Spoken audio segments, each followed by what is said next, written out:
Okay.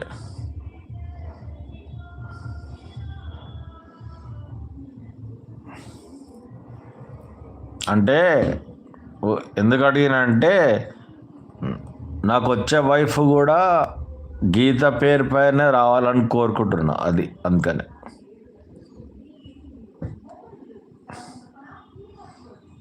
Plus నాకు ఇది కొంతమందికి ఇది ఏమంటారు దీన్ని, పిల్లి కళ్ళు ఉంటాయి కదా, పిల్లి కళ్ళు కొంతమందికి అట్లా చూస్తున్నమాట. హౌస్ వైఫ్ అండి. అంటే మిమ్మల్ని కదా అంటుంది, నేను అట్లా నాకు వచ్చే వైఫ్ అట్లా కావాలి, ఆ పేరుతో రావాలనుకున్నా. Okay, no problem. మీ కోరిక